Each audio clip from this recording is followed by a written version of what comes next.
For me अगर मुझसे भी पूछे ना कि अगर ये सेशन में अगर मुझे बुलाया जाता, मुझसे कोई पूछता कि मैं किस लिए हूँ, तो मेरा आंसर होता कि वेट मैनेजमेंट के लिए हूँ, क्योंकि वेट रिडक्शन के बहुत सारे साइड इफेक्ट हैं। आइए हम जानते हैं कि वेट रिडक्शन के साइड इफेक्ट्स आखिर हैं क्या। अगर आप वेट रिडक्शन की तरफ ध्यान देते हैं तो बहुत सारे साइड इफेक्ट्स आपको फॉलो करने पड़ सकते हैं। आपने बहुत बार देखा होगा अपने आसपास के लोगों को कि लोग वेट रिडक्शन करना शुरू करते हैं तो उनकी स्किन लूज हो जाती है, स्किन लटकना शुरू हो जाती है, फेस में डलनेस आ जाती है, मुझे लगता है कि पता नहीं बंदा कितना कमजोर हो गया है, बीमार तो नहीं हो गया जब वो वेट रिडक्शन जर्नी को स्टार्ट करता है। बॉडी का शेप बिगड़ जाता है पूरा का पूरा, कहीं से मसल लटक रही है, कहीं पे फोल्ड्स हो रहे हैं, हेयर फॉल बहुत ज्यादा होता है, हम बहुत ज्यादा टायर्डनेस, बहुत बॉडी एक रहता है, वीकनेस, कमजोर फील करना शुरू करते हैं जब हम वेट रिडक्शन की तरफ ध्यान देते हैं, ठीक है। बट अगर हमारा फोकस वेट रिडक्शन पे ना होके वेट मैनेजमेंट पे, then we can get tight and youthful skin like me, जैसे मेरी है, ग्लोइंग एंड फ्लॉलेस फेस, आपको ग्लोइंग एंड फ्लॉलेस स्किन मिल सकती है, एक्सीलेंट बॉडी शेप, यानी कि जहाँ पे जितना इंचेस की जरूरत है आप वो बॉडी शेप पा सकते हो अगर आप वेट मैनेजमेंट पे फोकस करते हैं। लॉन्ग एंड हेल्दी हेयर, सबकी जरूरत है लॉन्ग एंड हेल्दी हेयर। कई बार देखा है कि हम जब वेट रिडक्शन पे आते हैं ना, बहुत सारे डाइट्स पे स्किप करते हैं और कहीं ना कहीं उन रिडक्शन के चक्कर में बहुत सारे ऐसे न्यूट्रिएंट्स हमारी बॉडी को नहीं मिल पाते और हमारे बाल कमजोर होना शुरू जाते हैं, हमारी बॉडी एक्टिव नहीं रह पाती है। बट अगर यही आपकी चॉइस है वेट मैनेजमेंट, तो you will feel always fresh, always active and yes always ready to work, ठीक है। नो डाउट, ऐसा मैं ये नहीं बोलूँगा कि आप न्यूट्रिशनिस्ट तो मैं बिल्कुल परफेक्ट रहता हूँ, बट यस मेरा जो मैक्सिमम फोकस होता है वो हमेशा रहता है कि वेट मैनेज होना चाहिए, और दैट्स द रीजन कि आई ऑलवेज फील एक्टिव। कभी मैं थका हुआ फील नहीं करता, मुझे रात में 12 बजे बोलिए सेशन करना है, आई एम ऑलवेज रेडी, ठीक है। उसका कहीं ना कहीं रीजन है कि बॉडी को जो प्रॉपर न्यूट्रिएंट्स की जरूरत है वो मैं यूज कर रहा होता हूँ। आइए समझते हैं कि आखिर वेट गेन का रीजन क्या है। अगर आपसे पूछा जाए कि वेट गेन का रीजन क्या है, तो जनरली 2 या 3 आंसर आएंगे। जैसा कि मैम ने बताया कि कोविड में लाइफस्टाइल सेडेंटरी हो गई, हम बैठे बैठे सिर्फ खा रहे हैं, बट क्या एग्जैक्टली यही रीजन था? अगर ये रीजन था तो आपके आसपास बहुत सारे ऐसे पतले लोग होंगे जो हमसे ज्यादा खाते हैं बट फिर भी मोटे नहीं होते। अगर ये रीजन था तो शायद उन्हें मोटा हो जाना चाहिए था। अगर सेडेंटरी लाइफस्टाइल मतलब वैल्यू करता है, नो डाउट मैटर करता है, बट 100% नहीं। बहुत सारे लोग बोलते हैं जंक फूड, ऑयली फूड, अगर ऐसा है तो बहुत सारे आसपास ऐसे लोग हैं जो बहुत ज्यादा जंक फूड खाते हैं, इवन मैं बोलूंगा कि वो लिमिट से ज्यादा जंक फूड खाते हैं बट फिर भी मोटे नहीं होते। और कुछ लोगों की कंडीशन ऐसी है कि अगर वो हवा भी खा ले तो बेचारे मोटे हो जाते हैं। तो आपको जानने की जरूरत है कि एक्चुअल रीजन क्या होते हैं वेट गेन के। आइए, सबसे पहला रीजन होता है हार्मोनल इम्बैलेंस। बॉडी जब हम हार्मोन की बात करें ना, हार्मोन इम्बैलेंस, तो आपके कुछ एज फैक्टर होते हैं जब आपके हार्मोन इम्बैलेंस होना शुरू होते हैं। नंबर 1, जब आप टीनेज में एंट्री करते हो, यानी जैसे आप 12+ होते हो, आपकी बॉडी में हार्मोन इम्बैलेंस हो जाता है। और बहुत बार देखा गया है कि बहुत सारे ऐसे आपके आसपास लोग मिलेंगे, आपने देखा होगा 10 साल तक बहुत अच्छे रहते हैं, 11-12 साल की उम्र होते होते बहुत ज्यादा मोटे हो जाते हैं सडन, एंड बहुत सारे बच्चों को 11-12 साल की उम्र में थायराइड हो जाता है, क्योंकि first stage of hormonal imbalance का वही होता है। नेक्स्ट अगर हम बात करें तो हमारी नेक्स्ट स्टेज होती है जैसे हम 18 साल प्लस होते हैं, आपकी बॉडी में अगेन हार्मोनल इम्बैलेंस होता है, एंड अगेन आपकी बॉडी का स्ट्रक्चर चेंज होना शुरू होता है। और कई बार देखा जाता है कि आपने देखा होगा बहुत सारे लोगों की हाइट अचानक से गिरती है, बहुत सारे लोग बहुत ज्यादा पतले हो जाते हैं, बहुत सारे लोग बहुत मोटे हो जाते हैं। Reason was hormonal imbalance. Next stage की बात करूं, अगेन जब आपकी बॉडी के अंदर कैल्शियम का बनना कुछ बंद हो जाता है, यानी जैसे आप 30+ एज में एंट्री करते हो, then again hormonal imbalance, and after that again 45 age में हार्मोनल इम्बैलेंस। यानी कि हमारी बॉडी के 4 ऐसे फेज हैं जहाँ पे हार्मोनल इम्बैलेंस होता है, एंड जिसकी वजह से आपका वेट स्ट्रक्चर डिसबैलेंस होता है, और हमें उस टाइम ध्यान देने की जरूरत होती है। और जाने अनजाने हम कह देते हैं अरे 12 साल का बच्चा है, ग्रोइंग स्टेज में, छोड़ो ना, खाने दो, पीने दो, मजे करने दो, पता चलता है गड़बड़ हो गई। 18 साल के बच्चों को कहते हैं ठीक है ना, कॉलेज गोइंग आए हैं, भाग दौड़ होगी, सब पतला हो जाएगा, टेंशन मत लो, पता चलता है गड़बड़ हो जाती है। तो बहुत सारे ऐसे स्टेजेस होते हैं जहां हमें थोड़ा सा ध्यान देने की जरूरत होती है और वहां हम लापरवाही कर जाते हैं। इंटरनल इन्फ्लेमेशन, दोस्तों इंटरनल इन्फ्लेमेशन जनरली लेडीज के अंदर सबसे ज्यादा होता है, ठीक है, मंथ्स के टाइम में और आफ्टर प्रेगनेंसी। इन्फ्लेमेशन क्या होता है, मैं एक एग्जांपल से समझाऊंगा इन्फ्लेमेशन क्या होता है। आपने देखा होगा जब आप चलते हो और गलती से कहीं आप चलते चलते का पैर मुड़ जाए, मोच आ जाए, तो उस मोच वाले एरिया पे थोड़ी देर में स्वेलिंग आ जाती है, एक गद्दा नुमादार स्ट्रक्चर बन जाता है, ताकि आप उस पैर पे और वजन ना दे पाओ, क्योंकि आपकी बॉडी जानती है अगर भैया यहाँ पे इन्फ्लेमेट नहीं किया तो बंदा रुकने वाला नहीं, भागेगा दौड़ेगा और इसको और ज्यादा दर्द होगा। तो बॉडी इंटरनली हील करना शुरू करती है और वहाँ पे इन्फ्लेमेशन हो जाती है, ताकि आप अपने पैर को रेस्ट दे पाओ और आपकी मोच हील कर पाए। सेम एज इट इज जब लेडीज का मंथ्स होता है, मंथ का आता है, या फिर जब मेंस्ट्रुएशन साइकिल के अलावा जब प्रेगनेंसी कंसीव होती है, तो बॉडी में बहुत सारे इंटरनल इन्फ्लेमेशन होते हैं और उस टाइम बहुत सारी लेडीजें प्रॉपर मेंटेन नहीं कर पाती, जिस वजह से वेट डिसबैलेंस हो जाता है, हार्मोन डिसबैलेंस हो जाते हैं। और जनरली लेडीजों में देखा गया है आफ्टर प्रेगनेंसी उनका वेट गेन होता है। ये 95% लेडीजों के अंदर पाया जाता है। न्यूट्रिशनल इम्बैलेंस, अगेन अगर बात करूं तो नो डाउट जेंट्स में भी न्यूट्रिशनल इम्बैलेंस होता है, बट अगर मैं रेशियो की बात करूं दोस्तों, तो आई थिंक सिर्फ 10 में से 5 जेंट्स ऐसे मिलेंगे जिसमें न्यूट्रिशनल इम्बैलेंस पाया जाता है, बट 10 में से 9 लेडीज ऐसी मिलती है जिसमें से न्यूट्रिशनल इम्बैलेंस होता है। नंबर 1 रीजन मैंने बताया आफ्टर प्रेगनेंसी। नंबर 2 भैया नाश्ता करेंगे भगवान जी की सेवा करके, पूजा करके 12 बजे के बाद, तो ये क्या है, बहुत बड़ा रीजन है आपकी बॉडी में न्यूट्रिशन इम्बैलेंस का।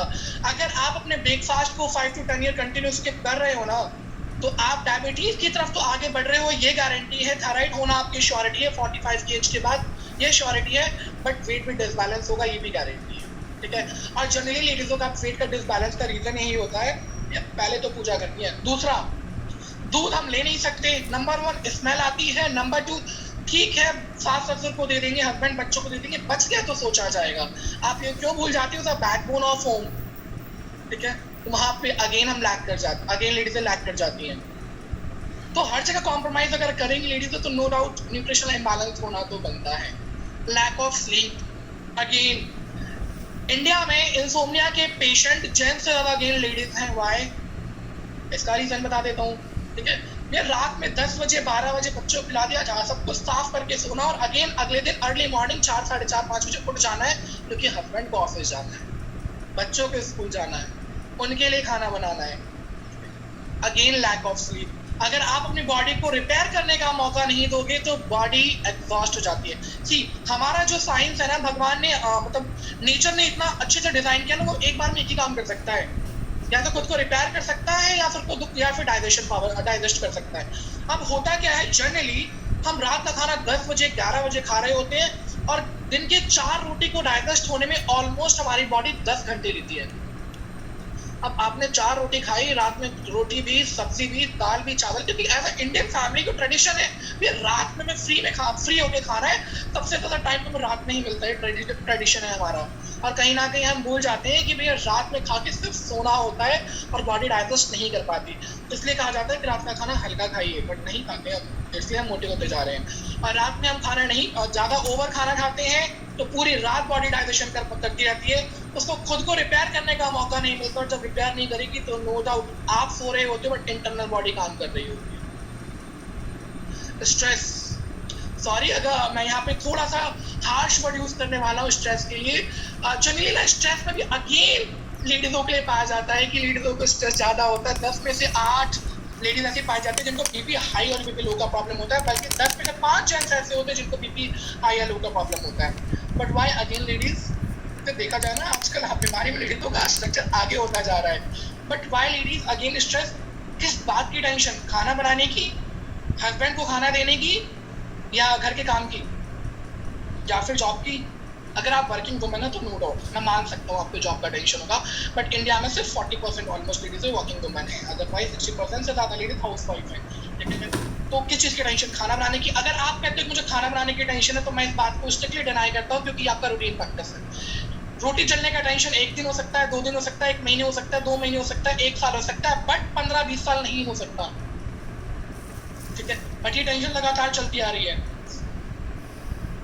मैं बोलूंगा कि हम कहते हैं ना कि माइंड इतना डिस्टर्ब होता है जब आपका सोशल डिस्टर्ब होता है, क्योंकि जब आपके आसपास की चीजें डिस्टर्बेंस क्रिएट करती है, तब आपका माइंड डिस्टर्ब होता है, देन आपका फिजिकल डिस्टर्ब होता है। तो मैं बोलूंगा कि लेडीजों को ससुराल से ज्यादा, अपने ससुराल से ज्यादा सिमर के ससुराल की टेंशन होती है कि बेटा सिमर के ससुराल में क्या चल रहा है, ये है मोहब्बती में क्या चल रहा है, और नो डाउट हमारा सबसे ज्यादा फोकस ही होता है। मैं इस बात को प्रूव कर देता हूँ, मैक्सिमम लेडीज अगर किचन में आप खाना बना रहे हो ना, अगर टीवी चल रहा है तो नजर वहां जाएगी कि क्या आ रहा है, सीरियल में कुछ है तो नहीं क्या, कुछ छूट तो नहीं रहा, कुछ मिस तो नहीं हो रहा, या फिर हम आसपास के लोगों के साथ बैठ के हम जनरल फालतू की गपशप करते हैं और वो गपशप हमारा माइंड डिस्टर्ब करती है। मैं प्रूफ करता हूँ आपको एक बात से, अगर आपके घर के बगल में चोरी हो जाए तो आप बोलिए क्या आपको रात में नींद आएगी? खुद से पूछिए, आंसर आएगा नहीं आएगी। रीजन, हमें ये डर रहेगा कि हमारे घर में चोरी ना जाए। डिस्टर्ब हुआ था आपका सोशल, बट आपका वो सोशल आपके मेंटल को डिस्टर्ब कर गया। तो क्यों नेगेटिव चीजें देखनी? क्योंकि हमारा माइंड नेगेटिविटी को ज्यादा ग्रैब करता है। तो it's avoid a TV television. Television अगर देखना है, see the comedy night with Kapil, ज्यादा अच्छा आता है वो। आप अच्छा फील करोगे और आपका स्ट्रेस लेवल रिड्यूस हो जाएगा। गट बैक्टीरिया इम्बैलेंस, एक बहुत बड़ा सुना है ना हम लोगों ने। गट्स है क्या? एक्जेक्टली वो गट्स ना अंदर से आता है, ठीक है। वो गट होता है कि वो गट ना हमारे आंतों में होता है, वो गट्स अंदर से आता है, ठीक है। और जनरली हम सब एक ही बोलते हैं, अगर पेट स्वस्थ तो सब कुछ अच्छा। और जब आपका गट बैक्टीरिया यानी कि आपको अगर कॉन्स्टिपेशन है, आपको एसिडिटी है, आपका डाइजेशन नहीं हो रहा है, तो दैट्स मीन आपका बॉडी में लिवर की पावर कमजोर हो चुकी है और वो ढंग से काम नहीं कर पा रही है। And second is next last है टॉक्सिसिटी।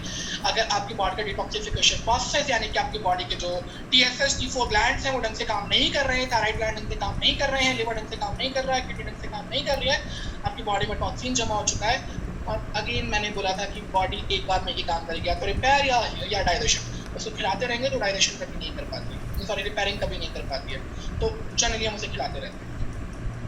तो इस स्लाइड को चेंज करने से पहले मैं बोलूंगा कि आपको अगर आप चाहते हैं कि आप हमेशा हेल्दी रहें और आपकी बॉडी को रिपेयरिंग का मौका मिले, तो एक ना देसी स्लोगन है जिसे हम कहते हैं ना कि कहा जाता है सुबह का खाना राजाओं की तरह, दोपहर का अमीरों की तरह और रात का गरीबों की तरह। इन 3 लाइनों को अगर फॉलो करते हैं ना तो नो डाउट आपकी बॉडी को रिपेयरिंग करने का मौका मिलेगा।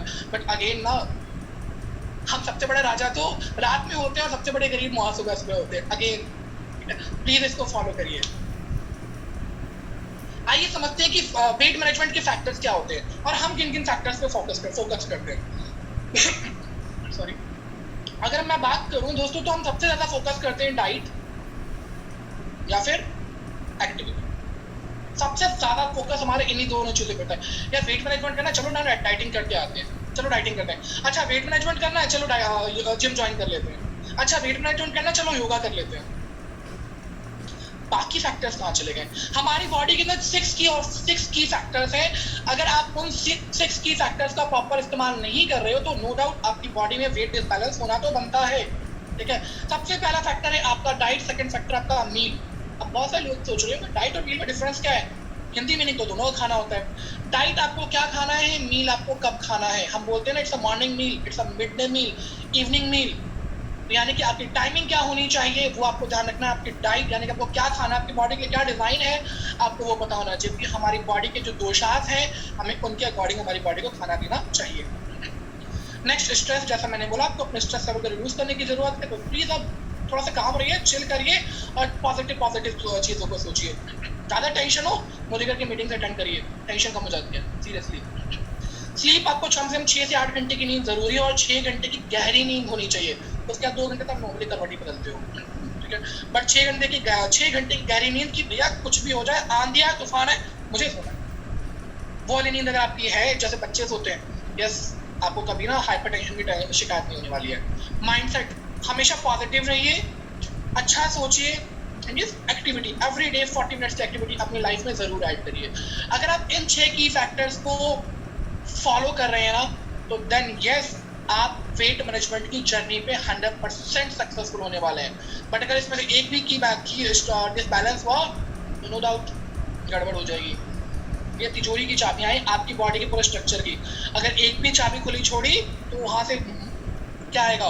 तो घर में अगर तिजोरी खुली छोड़ते हैं ना तो चोर आके पैसा निकाल के ले जाता है। अगर आपने अपनी बॉडी की तिजोरी खुली रखी है ना, यस वहां से मसल्स निकल के बाहर आने वाले हैं, आपकी बॉडी का स्ट्रक्चर बिगड़ने वाला है, तो आपको वहां पे ध्यान देने की जरूरत है।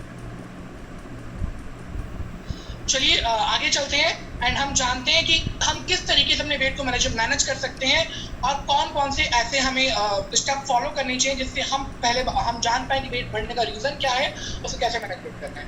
First number 1, take a counselling with a dietitian. आपका जो भी हेल्थ एक्सपर्ट है, जो भी न्यूट्रिशन है, जो भी डाइटिशियन है, प्लीज उससे अपनी काउंसलिंग लीजिए। अब जानिए identify, number 2, identify the reason of your imbalance weight. अपने इम्बैलेंस वेट के रीजन को आइडेंटिफाई करिए कि मेरा वेट बढ़ क्यों रहा है, रीजन क्या है, डायबिटीज है, हाइपरटेंशन है, या फिर ओबीस कैटेगरी में, ओबेसिटी कैटेगरी में हूँ, किस कैटेगरी में हूँ, ये सारी चीजें, थायराइड है, इसको जानिए। ठीक है, मैं एक छोटा सा बस एक मिनट का यहाँ पे एक छोटी एक्सरसाइज करने वाला हूँ। आप लोग वो खुद को वो चेक करके आप देख सकते हैं कि आप किस कैटेगरी के अंदर आने वाले हैं। मैं जस्ट अ मिनट, आपके सामने एक छोटा सा आप चाहें तो फटाफट गूगल कर सकते हैं अपना, वहां पे डालिए चेक बीएमआई। अब बीएमआई चेक करने के लिए आपको कुछ चीजों की जरूरत पड़ेगी। वहां पे आपको अपना एज एंटर करना है, आपका हाइट एंटर करना है, दैट्स इट। ठीक है, अगर आपको अपना वेट पता है तो भी आप एंटर कर दीजिए, height age and weight enter करेंगे, आपका बीएमआई निकल के आ जाएगा। अगर आपका बीएमआई आता है 18.1 से लेकर बिटवीन 22.3 तक, then you are in normal, आप नॉर्मल है। अगर बिलो 18.1 है ना तो आप अंडर वेट वाली कैटेगरी में आते हो, प्लीज इस बात का ध्यान रखिएगा। अगर आप 22.3 से 24.5 तक जा रहे हो, आप जाते हो ओबीस कैटेगरी में।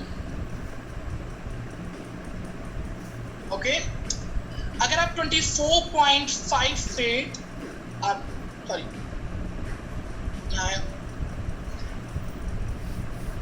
ओवरवेट, अगर आप 24.5 से 29.3 तक जा रहे हो, then you are in obese category. सारी सीमाएं पार हो चुकी हैं। तो आपको ये देखना है कि 29.3 से ऊपर तो नहीं जा रहे हो। अगर जा रहे हो तो सारी सीमाएं पार हो चुकी हैं, आप ओबीस कैटेगरी में हो। आपके टमी के आसपास का एरिया आपको दिख चुका होगा, बहुत देख के खुद को फील होता होगा, सच में नहीं, आप ऐसा फील करने वाले हो। तो आप ये चेक कर सकते हो। एंड फॉर मी अगर मैं बात करूं, अगर आप 22 में भी आ रहे हो ना, तो यू आर नॉर्मल कैटेगरी। आप मेरे लिए ओवरवेट में हो, क्योंकि गलती से आपने 2 किलो वजन भी बढ़ाया ना, तो आप 22.3 क्रॉस कर जाओगे और आप ओवरवेट कैटेगरी में आ जाते हो। तो प्लीज मेंटेन योर वेट। मेरा बीएमआई 21.3 है, तो आई एम हैप्पी कि मेरा वेट बहुत अच्छा रहता है, मैं बहुत परफेक्ट इस मामले में, मैं परफेक्ट हूँ। तो आप ये इसको अगर आप चेक करेंगे तो आपको ये पता लग जाएगा कि यस किस तरीके से आप कौन सी कैटेगरी में आ रहे हो, तो आप चेक कर सकते हैं। ठीक है, check your diet. Third is check your diet quantity. आप क्या खा रहे हैं, जैसे मैंने बताया कितना खाना है वो आपको पता होना चाहिए। ठीक है, fourth, check your meal time. आपके खाने का टाइम, जैसे मैंने बताया, प्लीज अपने ब्रेकफास्ट को, अपने मॉर्निंग मिड डे मील को, अपने लंच को, अपने इवनिंग स्नैक्स को, अपने डिनर को प्लीज टाइमली करें। अपने खाने और सोने के बीच में एटलीस्ट 2 और 3 आवर्स का गैप दें। Fifth, maintain your activity level. अपने एक्टिविटी लेवल को थोड़ा हाई रखें, एटलीस्ट मिनिमम 40 मिनट्स की एक्सरसाइज करें। इसके लिए एक रिलैक्सेशन दे दिया जाएगा आपको। नहीं आपके पास टाइम है 40 मिनट की एक्सरसाइज एक साथ करने का, कोई बात नहीं, आप 20 मिनट्स की एक्सरसाइज दिन में 2 बार कर सकते हैं, चलेगा। बट प्लीज अपनी बॉडी को एक्टिविटी में इन्वॉल्व करिए। ठीक है, take a sleep for at least 6 to 8 hours, avoid processed and junk food. Packed item को जितना पॉसिबल है उतना अवॉइड करें, इट्स बेटर, क्योंकि प्रोसेस्ड फूड में बहुत सारे केमिकल्स होते हैं, बहुत सारे प्रिजर्वेटिव्स होते हैं, जो कि कहीं ना कहीं आपकी डाइट को, आपकी बॉडी को नुकसान करते हैं। और हम जनरली कहा जाता है ना कि खाना जितना फ्रेश बनाओ उतना ज़्यादा बेटर है। ठीक है, and please follow the proper nutrition. अगर आप न्यूट्रिशन प्रॉपर फॉलो कर रहे हैं, देन यस आप अपना वेट को मैनेजमेंट कर पाएंगे। आइए जानते हैं कौन कौन से सप्लीमेंट्स को फॉलो करके अपने वेट को मैनेज कर सकते हैं। हम सप्लीमेंट ऐड कर सकते हैं अपने डाइट में, अगर हम वेट मैनेजमेंट की जर्नी पर हैं। अगर आप ऐड कर सकते हैं अपना all plant protein and protein crust. ठीक है, अगर आप बिल्कुल परफेक्ट हैं, अभी आपका बढ़ना वजन ज़्यादा है ना आपका कम है, तो देन आप प्रोटीन, ऑल प्लांट प्रोटीन को एवरी डे ले सकते हैं, 2 स्कूप इन स्किम्ड मिल्क, एक सुबह एक शाम स्किम्ड मिल्क, यानी कि जिसमें मलाई ना हो। ठीक है, अगर आप ओवरवेट कैटेगरी में हैं, ओबीस कैटेगरी में, देन आप ऑल प्लांट प्रोटीन या प्रोटीन क्रस्ट ले सकते हैं इन ल्यूकवार्म वाटर। बट यस, अगर आप यूरिक एसिड पेशेंट हैं तो आपको प्रोटीन नहीं लेना। अगर आप डायबिटिक पेशेंट हैं देन आपको प्रोटीन क्रस्ट नहीं लेना। अगर आप थायराइड पेशेंट हैं तो आपके लिए जो ऑल प्लांट प्रोटीन की क्वांटिटी है वो आपको प्रोटीन क्रस्ट नहीं लेना है। बट अगर आप थायराइड पेशेंट हैं तो आपके लिए ऑल प्लांट प्रोटीन की क्वांटिटी सिर्फ आधा से 1 चम्मच रहेगी पूरे दिन में, क्योंकि थायराइड पेशेंट के लिए सोया थोड़ा सा अवॉइड करना होता है और हमारे प्रोटीन में सोया है, ये चीज़ का ध्यान रखिएगा। आप ले सकते हैं मल्टीविटामिन 1 टैबलेट एवरी डे ना ब्रेकफास्ट। वो ज़रूरी है क्योंकि मल्टीविटामिन रिपेयरिंग करने में मदद करता है, तो आपके लिए ज़रूरी है कि आप उस खुद को रिपेयर कर पाएँ।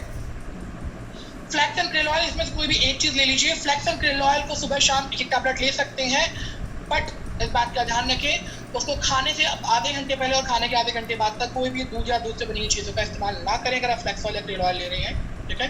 And flax oil curl oil आपकी बॉडी के अंदर से एक्सेसिव फैट को काटने में मदद करता है। साथ में इसका जो फ्लैक्स ऑयल का जो अल्फा लियोनिक एसिड है, ALA है, वो आपके स्किन को मेंटेन करता है, साथ में बॉडी रिपेयर करता है। और अगर आप क्रेल ऑयल ले रहे हैं, इसमें EPA और DHA जो है वो आपके ब्रेन को जो एक्टिव रखता है, साथ में आपके पूरे नर्वस डिसऑर्डर को, मतलब नर्वस सिस्टम को इम्प्रूव करता है और ब्लड सर्कुलेशन में हेल्प करता है। और जहाँ भी जमा हुआ जिद्दी फैट, जिद्दी चर्बी अगर आप देख सकते हो अपने टमी एरिया के आसपास, ज़्यादा वहीं होता है जनरली, ठीक है, जहाँ भी स्टबर्न फैट है उसको रिमूव करने में मदद करता है। इसके अलावा आप ले सकते हैं मॉर्निंग में एम्प्टी स्टमक नोनी जूस या फिर एलोवेरा जूस। नोनी एलोवेरा में कोई एक ही चीज़ फॉलो करें। अगर आप नोनी ले रहे हैं, अगर आप शुरुआत करते हैं तो जो उसके ऊपर पीछे इंडिकेशन दिए गए हैं 5 ml, 7 ml और 15 ml करके आप स्टार्टिंग वैसे करें। आफ्टर डैट आप ऑलमोस्ट 10 डेज के बाद 15 to 20 ml इसको ले। बट प्लीज अगेन मैं बोलूंगा, नोनी जूस से पहले आप अपनी बॉडी का सेंसिटिविटी लेवल चेक करें, क्योंकि नोनी जूस के अंदर पाया जाता है कोकम, जो कि थोड़ा सा ठंडा होता है। And if you are a sinusitis patient तो थोड़ा सा जुकाम बढ़ सकता है कुछ दिनों के लिए, टेंशन लेने की जरूरत नहीं है। इट्स बेटर कि आप चेक करके लें। एंड अगर आपको कुछ ऐसा लगता है कि हाँ मुझे थोड़ा सा मतलब मेरा जुकाम बढ़ रहा है या कुछ ऐसा बढ़ रहा है, then you can switch with aloe vera juice. आप नोनी या एलोवेरा जूस में कोई एक चीज फॉलो कर सकते हैं। नेक्स्ट आप यूज करेंगे amla juice 20 ml in morning and 20 ml in evening, खाना खाने से 1 घंटे पहले with lukewarm water. But if you are acidic patient या थ्रोट एलर्जी है आपको, देन आप आंवला जूस का इस्तेमाल नहीं करेंगे, चीज का थोड़ा सा ध्यान रखें। तो आप जो सप्लीमेंट आपको बताए जा रहे हैं ना, तो अगर आपको पता चल जाना चाहिए मेरी बॉडी के लिए क्या है। अगर मैं एसिडिक पेशेंट हूँ, then I can't use aloe vera juice. अगर मुझे साइनसाइटिस का प्रॉब्लम है तो मैं नोनी जूस ले सकता हूँ, बट मैं अवॉइड करने की कोशिश करूंगा। मैं all plant protein, multivitamin, flax oil और एलोवेरा जूस के साथ जाऊंगा, ओके। अगर आप थायराइड की वजह से वजन ज्यादा है आपका, then you can go with again aloe vera और नोनी जूस। अगर आपका जो वेट प्रॉब्लम है, आपका गट बैक्टीरिया इम्बैलेंस, यानी कि आपको एसिडिटी है, कॉन्स्टिपेशन का प्रॉब्लम भी है, देन आपको एवरी डे लंच और डिनर से आधे घंटे पहले लेना है अमृत शक्ति एक टैबलेट। इस बात का ध्यान रखिए, विद ल्यूक वार्म वाटर आधे घंटे पहले। साथ में आप ले सकते हैं डिटॉक्स, एक टैबलेट सुबह, एक टैबलेट शाम, खाना खाने से आधे घंटे पहले, ठीक है। डिटॉक्स आपकी बॉडी के डिटॉक्सिफिकेशन प्रोसेस को स्टार्ट करेगा। जैसे कि मैंने बताया था, वेट बढ़ने का एक रीजन होता है टॉक्सिसिटी, और डिटॉक्स उस टॉक्सिसिटी को रिमूव करने में मदद करेगा, ठीक है। ग्रीन टी, अगर आप अगर आप थायराइड पेशेंट है तो आपको आप टी वर्ड को भूल जाइए। आपके लिए दुनिया की कोई टी और कॉफी नहीं बनी है। आप green tea, blue T, black T, brown T, जो भी टी है भूल जाइए, उसको आप नहीं ले सकते। आपके लिए ग्रीन टी भी नहीं बनी है। बट अगर आप थायराइड पेशेंट नहीं है, आप नॉर्मल वेट मैनेजमेंट पेशेंट हैं, या फिर आप नॉर्मल डायबिटीज पेशेंट है, आप ग्रीन टी को ये ले सकते हैं दिन में 2 बार, एक बार 11 बजे, एक बार 5 बजे, यानी कि मॉर्निंग मिड डे मील में, और एक बार इवनिंग स्नैक्स के टाइम में। रीजन बताता हूँ, हम इस टाइम में ना फालतू की चीजें खाते हैं, इट्स बेटर कि हम ग्रीन टी लेंगे विद 5 आलमंड या वॉलनट।